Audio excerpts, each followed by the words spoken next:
नमस्कार दोस्तों, स्वागत है आपका अपने यूट्यूब चैनल पर। प्रेमचंद की सर्वश्रेष्ठ कहानियों में से अगली कहानी है आत्माराम। तो चलिए शुरू करते हैं। बैदों ग्राम में महादेव सोनार एक सुविख्यात आदमी था। वह अपने सायबान में प्रातः से संध्या तक अंगीठी के सामने बैठा हुआ खटखट किया करता था। यह लगातार ध्वनि सुनने के लोग इतने अभ्यस्त हो गए कि जब किसी कारण से वह बंद हो जाती तो जान पड़ता था कोई चीज गायब हो गई है। वह नित्य प्रति एक बार प्रातःकाल अपने तोते का पिंजरा लिए कोई भजन गाता हुआ तालाब की ओर जाता था।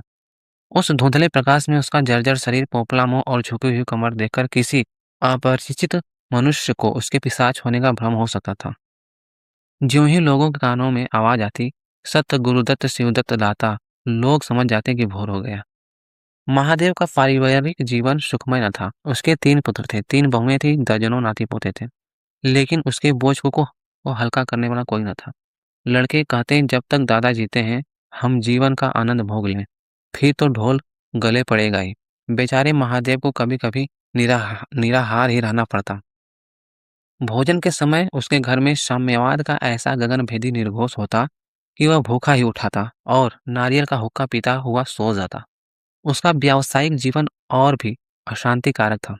यद्यपि वह अपने काम में निपुण था, उसकी खटाई औरों से कहीं ज्यादा शुद्धिकारक और उसकी रासायनिक क्रियाएं कहीं ज्यादा कष्ट साध्य थीं। तथापि उसे आए दिन शक्ति और धैर्य शून्य प्राणियों के अवसर सुनने पड़ते थे। पर महादेव अविचलित गंभीर से सिर झुकाए सब कुछ सुनना करता। ज्यों ही यह कला शांत होता वह अपने तोते की ओर देखता, देखकर पुकार उठता, सत्य गुरुदत्त शिवदाता, शिवदत्त दाता। इस मंत्र के जपते ही उसके चित्त को पूर्ण शांति प्राप्त हो जाती थी। एक दिन संयोगवश किसी लड़के ने पिंजड़े का द्वार खोल लिया। तोता उड़ गया। महादेव ने सिर उठाकर जो पिंजरे की ओर देखा तो उसका कलेजा सन्न से हो गया। तोता कहाँ गया? उसने फिर पिंजड़े को देखा, तोता गायब था। महादेव घबराकर उठा और इधर उधर खपरेलों पर निगाह दौड़ाने लगा। उसे संसार में कोई वस्तु अगर प्यारी थी तो वह यही तोता। लड़के बालों, नाती पोतों से उसका जी भर गया था। बड़कों की चुलबुल से उसके काम में विघ्न पड़ता था। बेटों से उसे प्रेम न था, इसलिए नहीं कि वे निकम्मे थे, बल्कि इसलिए कि उनके कारण वह अपने आनंददायी कुल्हड़ों की नियमित संख्या से वंचित रह जाता था। पड़ोसियों से उसे चिढ़ थी, इसलिए कि वह उसकी अंगीठी से आग निकाल कर ले जाते थे। इन समस्त विघ्न बाधाओं से उसके लिए कोई पनाह थी तो वह यही तोता। इससे उसे किसी प्रकार का कष्ट न होता था। वह उस अवस्था में था जब मनुष्यों को शांति भोग के सिवा और कोई इच्छा नहीं रहती। तोता एक खपरेल पर बैठा था। महादेव ने पिंजरा उतार लिया और उसे दिखाकर कहने लगा, आ आ, सत गुरुदत्त शिवदाता। लेकिन गांव और घर के लड़के एकत्र होकर चिल्लाने और तालियां बजाने लगे। ऊपर से कौवों ने काव काव की रट लगाई। तोता उड़ा और गांव से बाहर निकलकर एक पेड़ पर जा बैठा। महादेव खाली पिंजरा लिए उसके पीछे दौड़ा, सौ दौड़ा। लोगों को उसकी द्रुतगामिता पर अचंभा हो रहा था। मोह की इससे सुंदर, इससे सजीव, इससे भावमयी कल्पना नहीं की जा सकती। दोपहर हो गई थी। किसान लोग खेतों से चले आ रहे थे। उन्हें विनोद का अच्छा अवसर मिला। महादेव को चिढ़ाने में सभी को मजा आता था। किसी ने कंकड़ फेंके, किसी ने तालियां बजाई। तोता फिर उड़ा और वहां से दूर आम के बाग में एक पेड़ की फुनगी पर जा बैठा। महादेव फिर खाली पिंजड़ा लिए मेढक की भांति उचकता चला। बाग में पहुंचा तो पैर के तलुओं से आग निकल रही थी। सिर चक्कर खा रहा था। जब जरा सावधान हुआ तो फिर पिंजड़ा उठाकर कहने लगा, सत्य गुरुदत्त शिवदत्त दाता। तोता फुनगी से उतरकर नीचे की एक डाल पर आ बैठा, किंतु महादेव की ओर सशंक नेत्रों से ताक रहा था। महादेव ने समझा डर रहा है। वह पिंजड़े को छोड़कर एक दूसरे पेड़ की आड़ में छिप गया। तोते ने चारों ओर गौर से देखा, निशंक हो गया, उतरा और आकर पिंजड़े के ऊपर बैठ गया। महादेव का हृदय उछलने लगा। सत्य गुरुदत्त शिवदत्त दाता का मंत्र जपता हुआ धीरे धीरे तोते के समीप आया और लपका कि तोते को पकड़ ले, किंतु तोता हाथ न आया। फिर पेड़ पर आ बैठा। शाम तक यही हाल रहा। तोता कभी इस डाल पर जाता, कभी उस डाल पर, कभी पिंजड़े पर आ बैठता, कभी पिंजड़े के द्वार पर बैठे अपने दाना पानी की प्यालियों को देखता और फिर उड़ जाता। बूढ़ा अगर मूर्तिमान मोह था तो तोता मूर्तिमयी माया। यहाँ तक कि शाम हो गई। माया और मोह का यह संग्राम अंधकार में विलीन हो गया। रात हो गई। चारों ओर निबिड़ अंधकार छा गया। तोता न जाने पत्तों में कहाँ छिपा बैठा था। महादेव जानता था कि रात को तोता कहीं उड़कर नहीं जा सकता और न पिंजड़े में ही आ सकता है। फिर भी वह उस जगह से हिलने का नाम न लेता था। आज उसने दिन भर कुछ नहीं खाया। रात के भोजन का समय भी निकल गया। पानी की बूंद भी उसके कंठ में न गई। लेकिन उसे न भूख थी न प्यास। तोते के बिना उसे अपना जीवन निस्सार, शुष्क और सूना जान पड़ा था।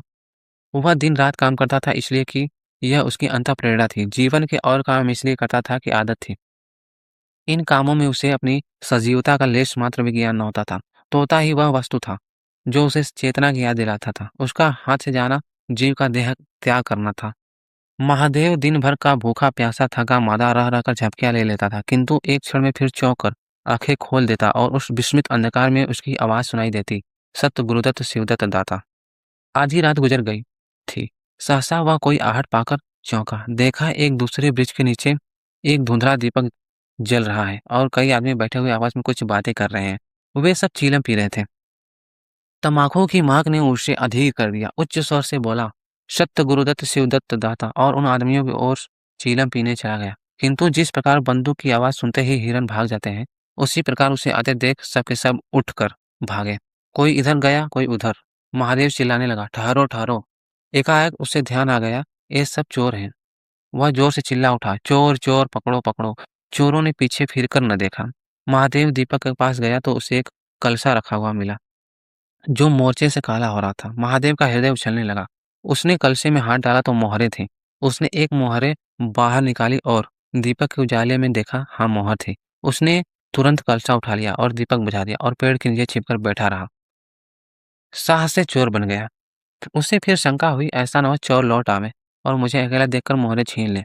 उसने कुछ मोहरें कमर में बांधी, फिर एक सूखी लकड़ी से जमीन की मिट्टी हटाकर कई गड्ढे बनाए। उन्हें मोहरों से भरकर मिट्टी से ढक दिया। महादेव के अंतर नेत्रों के सामने अब एक दूसरा जगत था, चिंताओं और कल्पना से परिपूर्ण। यद्यपि अभी कोष के हाथ से निकल जाने का भय था, पर अभिलाषाओं ने अपना काम शुरू कर दिया। एक पक्का मकान बन गया, सराफे की एक भारी दुकान खुल गई, निज संबंधियों से फिर नाता जुड़ गया, विलास की सामग्रियां एकत्रित हो गई। तब तीर्थ यात्रा करने चले और वहां से लौटकर बड़े समारोह से यज्ञ ब्रह्मभोज हुआ। इसके पश्चात एक शिवालय और कुआं बन गया, एक बाग भी लग गया और वह नित्य प्रति कथा पुराण सुनने लगा। साधु संतों का आदर सत्कार होने लगा। अकस्मात उसे ध्यान आया, कहीं चोर आ जाए तो मैं भागूंगा क्यों। उसने परीक्षा करने के लिए कलसा उठाया और 200 पग तक बेतहाशा भागा हुआ चला गया। जान पड़ता था उसके पैरों में पैर लग गए हैं। चिंता शांत हो गई। इन्हीं कल्पनाओं में रात व्यतीत होगी। उषा का आगमन हुआ, हवा जागी, चिड़ियां गाने लगी। सहसा महादेव के कानों में आवाज आई, "सत्य गुरुदत्त शिवदत्त दाता, राम के चरण में चित्त लागा।" यह बोल सदैव महादेव की जीवा पर आता था। दिन में सहस्त्रों ही बार ये शब्द उसके मुंह से निकलते थे, पर उनका धार्मिक भाव कभी भी उसके अंतःकरण को स्पर्श न करता था। जैसे किसी बाजे से राग निकलता है, उसी प्रकार उसके मुंह से यह बोल निकलता था, निरर्थक और प्रभाव शून्य। तब उसका हृदय रूपी वृक्ष पत्र पल्लव विहीन था। यह निर्मल वायु उसे गुंजरित न कर सकती थी, पर अब उस वृक्ष में कोपलें और शाखाएं निकल आई थीं। इन वायु प्रवाह से झूम उठा, गुंजित हो गया। अरुणोदय का समय था। प्रकृति एक अनुरागमय प्रकाश में डूबी हुई थी। उसी समय तोता पैरों को जोड़े हुए ऊंची डाल से उतरा, जैसे आकाश से कोई तारा टूटे, और आकर पिंजड़े में बैठ गया। महादेव प्रफुल्लित होकर दौड़ा और पिंजड़े को उठाकर बोला, "आओ आत्माराम, तुमने कष्ट तो बहुत दिया, पर मेरा जीवन भी सफर कर दिया। अब तुम्हें चांदी के पिंजड़े में रखूंगा और सोने से मढ़ दूंगा।" उसके रोम रोम के परमात्मा के गुणानुवाद की ध्वनि निकलने लगी। "प्रभु, तुम कितने दयावान हो। यह तुम्हारा असीम वात्सल्य है, नहीं तो मुझ पापी पतित प्राणी कब कब इस कृपा के योग्य था।" इस पवित्र भावों से आत्मा विह्वल हो गई। वह अनुरक्त होकर उठा। "सत्य गुरुदत्त शिवदत्त दाता, राम के चरण में चित्त लागा।" उसने एक हाथ में पिंजरा लटकाया, बगल में कलसा दबाया और घर चला। महादेव घर पहुंचा तो अभी कुछ अंधेरा था। रास्ते में कुत्ते के सिवा और किसी से भेंट न हुई, और कुत्ते को मोहरों से विशेष प्रेम नहीं होता। उसने कलशे को एक नाद में छिपा दिया और कोयले से अच्छी तरह ढककर अपनी कोठरी में रखाया। जब दिन निकल आया तो वह सीधे पुरोहित के घर पहुंचा। पुरोहित पूजा पर बैठे सोच रहे थे, कल ही मुकदमे की पेशी है और अभी तक हाथ में कौड़ी भी नहीं, यजमानों में कोई सांस भी नहीं लेता। इतने में महादेव ने पालागान की। पंडित जी ने मुंह फेर लिया। यह अमंगल मूर्ति कहाँ से आ पहुंचा? मालूम नहीं दाना भी मैसर होगा या नहीं। रुष्ट होकर पूछा, "क्या है जी, क्या कहते हो? जानते नहीं हम इस समय पूजा पर रहते हैं?" महादेव ने कहा, "महाराज, आज मेरे यहाँ सत्यनारायण की कथा है।" पुरोहित जी विस्मित हो गए, कानों पर विश्वास न हुआ। महादेव के घर कथा का होना उतनी ही असाधारण घटना थी जितनी अपने घर से किसी भिखारी के लिए भीख निकालना। पूछा, "आज क्या है?" महादेव बोला, "कुछ नहीं, ऐसा इच्छा हुई कि आज भगवान की कथा सुन लूं।" प्रभात ही से तैयारी होने लगी। वेदों के निकटवर्ती गाँवों में सुपारी फिरी। कथा के उपरांत भोज का भी न्योता था। जो सुनता आश्चर्य करता, आज रेत में दूब कैसे जमी। संध्या समय जब सब लोग जमा हो और पंडित जी अपने सिंहासन पर विराजमान हुए, तो महादेव खड़ा होकर उच्च स्वर में बोला, भाइयों, मेरी सारी उम्र छल कपट में कट गई। मैंने न जाने कितने आदमियों को दगा दी, कितने खरे को खोटा किया, पर अब भगवान ने मुझ पर दया की है। वह मेरे मुंह के काले को मिटाना चाहते हैं। मैं आप सब भाइयों से ललकार कर कहता हूँ कि जिसका मेरे जिम में जो कुछ निकलता हो, जिसकी जमा मैंने मार ली हो, जिसके चोखे माल का खोटा कर दिया हो, वह आकर अपनी एक-एक कौड़ी चुका ले। अगर कोई यहाँ न आ सका, तो आप लोग उससे जाकर कह दीजिए, कल से 1 महीने तक जब जी चाहे आए और अपना हिसाब चुकता कर ले। गवाही साखी का काम नहीं। सब लोग सन्नाटे में आ गए। कोई मार्मिक भाव से सिर हिलाकर बोला, हम कहते न थे? किसी ने अविश्वास से कहा, क्या खाकर भरेगा? हजारों का टोटल हो जाएगा। एक ठाकुर ने ठठोली की, और जो लोग सुरधाम चले गए? महादेव ने उत्तर दिया, उसके घर वालों तो होंगे, किंतु इस समय लोगों की वसूली की इतनी इच्छा न थी, जितनी यह जानने की कि इसे इतना धन मिल कहाँ से गया। किसी को महादेव के पास आने का साहस न हुआ। देहात के आदमी थे, गड़े मुर्दे उखाड़ना क्या जाने। फिर प्रायः लोगों को याद भी न था कि उन्हें महादेव से क्या पाना है, और ऐसे पवित्र अवसर पर भूल चूक हो जाने का भय उनका मुंह बंद किए हुए था। सबसे बड़ी बात यह थी कि महादेव की साधुता ने उन्हें वशीभूत कर दिया था। अचानक पुरोहित जी बोले, तुम्हें याद है मैंने एक कंठा बनाने के लिए सोना दिया था? तुमने कई मासे तौल में उड़ा लिए थे। महादेव, हाँ याद है। आपका कितना नुकसान हुआ होगा? पुरोहित, 50 रुपए से कम न होगा। महादेव ने कमर से 2 मोहरें निकाली और पुरोहित जी के सामने रख दी। पुरोहित जी की लोलुपता पर टिकाएं होने लगी। यह बेईमानी है, बहुत हो तो 2-4 रुपए का नुकसान हुआ होगा। बेचारे से 50 रुपए ऐंठ लिए। नारायण का भी डर नहीं, बनने को पंडित, पर नीयत ऐसी खराब, राम राम। लोगों को महादेव पर एक श्रद्धा सी हो गई। 1 घंटा बीत गया, पर उन सहस्त्रों मनुष्यों में से एक भी खड़ा न हुआ। तब महादेव ने फिर कहा, मालूम होता है आप लोग अपना-अपना हिसाब भूल गए हैं। इसलिए आज कथा होने दीजिए। मैं 1 महीने तक अपनी राह देखूँगा, आपकी राह देखूँगा। इसके पीछे तीर्थ यात्रा करने चले जाऊँगा। आप सब भाइयों से मेरी विनती है कि आप मेरा उद्धार करें। 1 महीने तक महादेव लेनदारों की राह देखता रहा। रात को चोरों के भय से नींद न आती। अब वह कोई काम न करता। शराब का चस्का भी छूटा।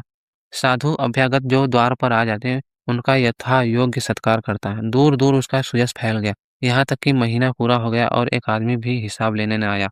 अब महादेव को ज्ञान हुआ कि संसार में कितना धर्म, कितना सद्व्यवहार है। अब उसे मालूम हुआ कि संसार बुरों के लिए बुरा है और अच्छे के लिए अच्छा है। इस घटना को हुए 50 वर्ष बीत चुके हैं। आप वैदों जाइए तो दूर से ही एक सुनहला कलश दिखाई देता है। वह ठाकुर द्वारे का कलश है। उससे मिला हुआ एक पक्का तालाब है, जिसमें खूब कमल खिले रहते हैं। उसकी मछलियाँ कोई नहीं पकड़ता। तालाब के किनारे एक विशाल समाधि है। यही आत्माराम का स्मृति चिन्ह है। उसके संबंध में विभिन्न किंवदंतियां प्रचलित है। कोई कहता है वह रत्न जटित जटित पिजड़ा स्वर्ग को चला गया। कोई कहता है वह सत्य गुरुदत्त कहता हुआ अंतर्धान हो गया। पर यथार्थ यह है कि उस पक्षी रूपी चंद को किसी बिल्ली रूपी राहु ने ग्रस्त लिया। लोग कहते हैं आधी रात को अभी तक तालाब के किनारे आवाज आती है, सत्य गुरुदत्त शिव दत्त दाता राम के चरण में चित्त लागा। महादेव के विषय में भी कितनी ही जनश्रुतियां हैं।